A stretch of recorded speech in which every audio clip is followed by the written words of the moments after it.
From the Dallas Morning News, longtime Rangers reporter Evan Grant joins us from spring training in Arizona. How's the weather, Evan? How's it feel to get things going for another spring training? See, this is the typical thing, guys, about spring training. You get here in the middle of February after we've had that little burst of Dallas winter, right? And it's like 80 degrees, 60 and crisp in the morning, 80 during the workout. And then like 3 days from now, it's going to be windy and rainy. And so it's like this whole tease. We're just in this tease period right now.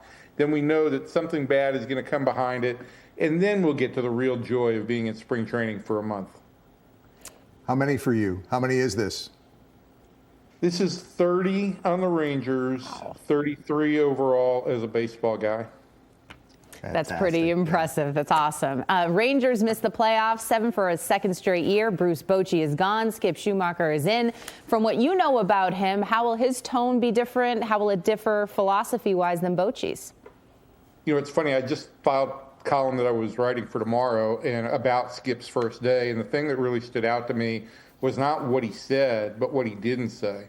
In the pitchers meeting, the first meeting at camp, and obviously not the full team is there, but usually a new manager and an older manager will address the team as well. He let his pitching coach, Jordan Teagues, run this meeting with the pitchers and the catchers because, as he said afterwards, I want my coaches to coach. And so I think the big part of today is empowering this coaching staff to say, you guys, I trust in you, and I want the players to trust in you, and I want the players to develop a rapport with you. So I thought it took some creative approach to say, I'm going to sit back more. He was available for one-on-one conversations with players, but what he's trying to do is facilitate the idea that everybody would be willing to communicate with everybody else. And as he said, I want my coaches to coach, and I want their voices to be heard. So Bochy's gone, and so is Marcus Semien, another huge change, obviously, in this club, traded to the Mets for Brandon Nimmo. There'd been the reports of a rift between Semien and Corey Seager. What'd you make of that? Listen, I think that from what I saw of the two guys, and you know as well as anybody, right? You're in a clubhouse, you only get these glimpses. You don't see the full scale of a relationship. But it appeared that there was no relationship between these guys. They were on different wavelengths, different places. I didn't feel tension between the two of them necessarily, but I think that there was some underlying tension there, basically because these two guys are both really strong, dedicated workers in the way they work. And the way they work is completely different from one another. I think that there was no really meeting in the middle for the two guys because for Semien, he wanted to work with Corey Seager a couple of times on feeds, on stuff in the infield, and wanted to work together on the field.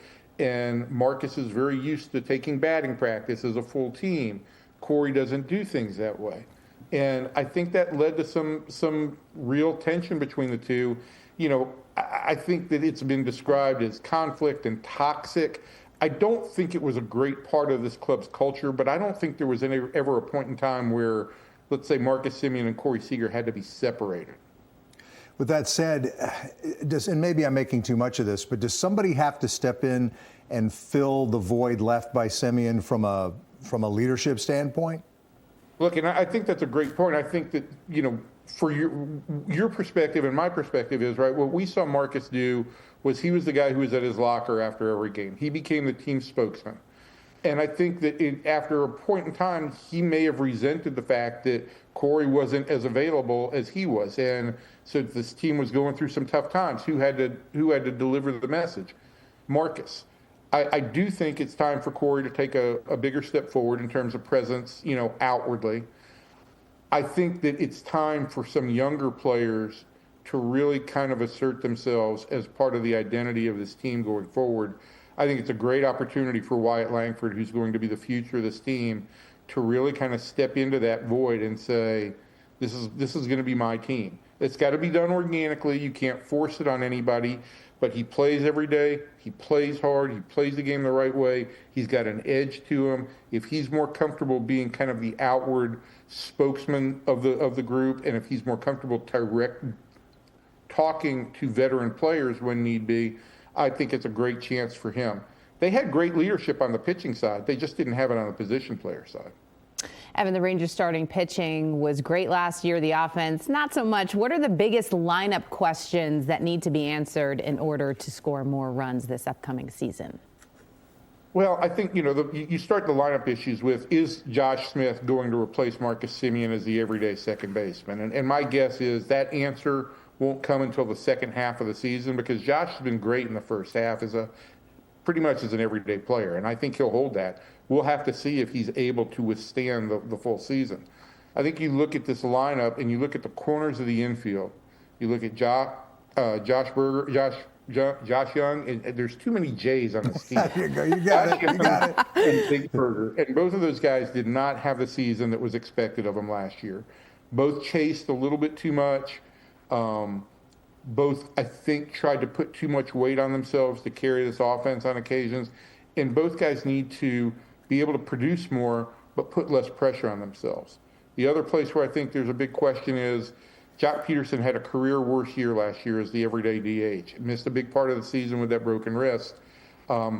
He needs to bounce back. And if he doesn't, then the Rangers are going to be searching for a DH early in the year, because I don't think that they will stick with that all year if he's performing the way he came out of the gates last year. You just answered this in part, but now that you've been in spring training for all of probably 24 hours, I'll ask, bottom line, what does this team have to fix in order to contend when it's all said and done? Look, I think the biggest question, guys, is, it's the offense, right? They have to have a better approach on offense. They have to chase less. They have to make more of situations where they are ahead in the count. To the point about Josh Young, when he was ahead in the count, it was actually a detriment to him last year, because pitchers would try to throw just a get-me-over pitch, and he didn't do anything with it. So they need to tone down their aggressiveness just a little bit without becoming a pacifist team. That's easier said than done, but I think that that's a big part of what the messaging will be during spring training. I think that's a big task for Justin Veal, the new hitting coach, to kind of get across to these guys, like, we want to focus on what we do well. Where in the strike zone we really crush balls. Let's pay attention to that. Let's crush those pitches, and I'm not going to worry about the pitches where you're not really good at. So I think that will be a big focus in spring training, and I'll leave it with this. Chris Young last spring, 2 weeks into spring training, did not feel good about this offense. He was really uncertain and uncomfortable with it, and people in the front office also said, look, it's spring training, calm down, it'll be fine. And he was spot on. This offense was not in a good place at any point in time last year. I think that was felt from management on down. I think a different environment and a different culture. Culture is probably not the right word, but just a different environment that leads to less stress for everybody, I think will also help this offense be a little bit more productive. Because I think the players started to feel it as they weren't performing as well, and that just created a bad situation overall. Great perspective, as always, as spring training gets underway. Evan Grant, Dallas Morning News. Enjoy your time in Arizona. We'll see you soon. Thanks, Evan. Are you coming out to see me at all? I reluctantly have to report that we will not be there, but we'll be covering it from afar. I Evan. know. All right. Take care. All right, we'll see y'all.